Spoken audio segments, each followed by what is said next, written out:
Hey creators, ever wonder how much your resin art really costs to make and how to price it to actually make a profit? Whether you're pouring coasters, crafting earrings, or designing epic resin tables, knowing your numbers is a total game changer. In this video, we're breaking it all down: materials, tools, time, profit, everything you need to price your resin products with confidence. We'll go step by step through your material costs, tools and equipment, your time, because yes, your time matters, and even those little hidden costs most people forget. By the end of this video, you'll know exactly what goes into your pricing formula, and you'll feel totally confident putting the right price tag on your work. So grab a notebook, maybe your favorite resin piece, and let's jump into the numbers that'll take your resin business to the next level. This includes your resin hardener, pigments, glitters, dyes, and any decorative elements like dried flowers, stones, or foil. Tools and supplies. These are things like mixing cups, gloves, stir sticks, scales, heat guns, and molds. Now let's talk about your time. Your time is valuable, even if you're just starting out. You need to pay yourself for the hours you spend measuring, mixing, pouring, demolding, sanding, and finishing your product. Lastly, include a portion for overhead, things like electricity, workspace rent, or software subscriptions. Then add your profit margin. This is the amount you keep after covering all your costs. जिनको English समझ आती है तो ठीक, नहीं तो फिर उर्दू में हम लोग जो है वो वॉइस ओवर करते हैं, ताकि जो हमारे बेचारे बहन भाई जो हैं वो पढ़े लिखे नहीं हैं या जिनको इंग्लिश समझने में मुश्किल होती है, तो उन लोगों को उर्दू हिंदी जो है वो समझ आ जाए। तो बेसिकली कहने का मतलब ये था कि जब भी रेज़न आर्टिस्ट से ये पूछा जाए कि भाई इस जो आपने प्रोडक्ट रेडी किया है रेज़न आर्ट की, तो उसकी कॉस्ट क्या है, तो वो बेचारे परेशान हो जाते हैं कि अब क्या होगा। तो इसका सबसे आसान तरीका इस वीडियो में आप लोगों को देखने को मिलेगा। फ़र्स्ट ऑफ़ ऑल हमने रेज़न की प्रोडक्ट बनाने में जो चीज़ हमारी यूज़ हुई है, जो किट यूज़ हुई है, उसको हमने लिखना है मटेरियल्स को।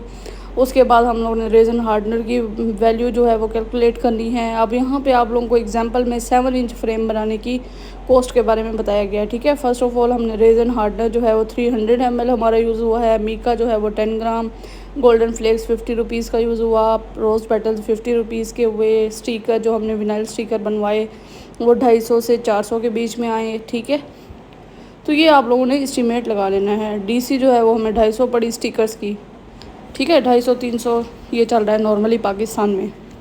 तो अगर आप लोग इंडिया के रहने वाले हैं और मुझे देख रहे हैं तो वेलकम आप लोगों को। और आप लोगों ने भी अपनी प्राइस वैल्यू जो है, लिस्ट यही सेम है रेज़न आर्ट की फ्रेम बनाने में।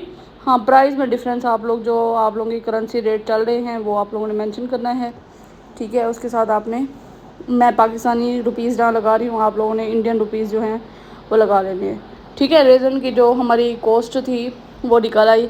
और अगर आपके पास 7 इंच फ्रेम का ऑर्डर है और आपके पास 7 इंच मोल्ड नहीं है, आपने नया परचेज़ किया है, तो उसकी आप 10% जो है वो लगा लें रेट। ऑब्वियसली मोल्ड तो काफ़ी टाइम यूज़ होगा ना, तो सारी प्राइस अभी तो नहीं लगेगी।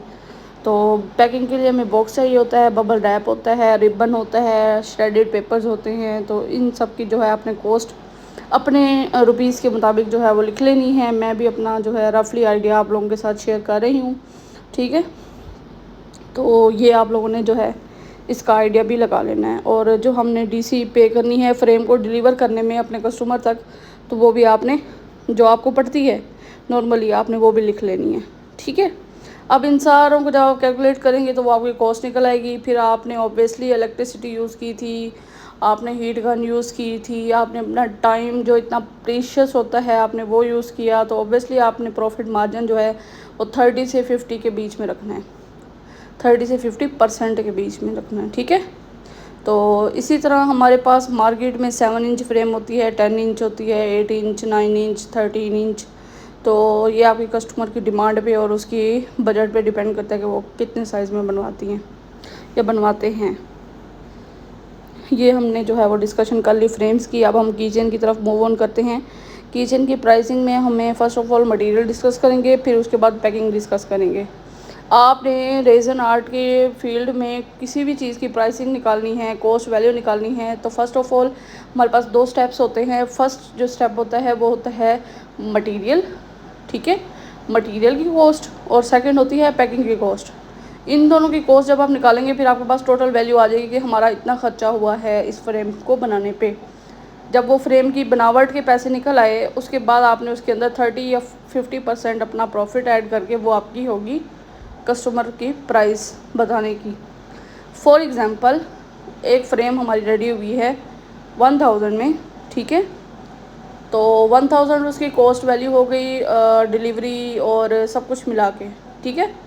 फिर आपने उसके ऊपर 30% अगर रखना है तो 800 रख लेंगे या 700 रख लेंगे, और अगर आपने 50% रखना है तो आप लोगों ने 500-600-800 आप 1000 भी प्रॉफिट रख सकते हैं। ये आपके कस्टमर पे और आपके सोशल मीडिया जो है इंगेजमेंट पे डिपेंड करता है कि आपके फॉलोअर्स कितना हैं या आपके किस टाइप के फॉलोअर्स हैं, इस चीज़ पे सारा कुछ डिपेंड करता है। अब किचन में भी डिफरेंट वैरायटीज़ आती हैं, तो हम जब सेल लगाते हैं ना कि किचन 250 रुपीज़ में मिल रही है डिस्काउंट पे, तो वो डिफरेंट स्टाइल्स गूगल से पिंटरेस्ट से उठा के भेज रहे होते हैं कस्टमर के, इस तरह की बना दें, इस तरह की बना दें।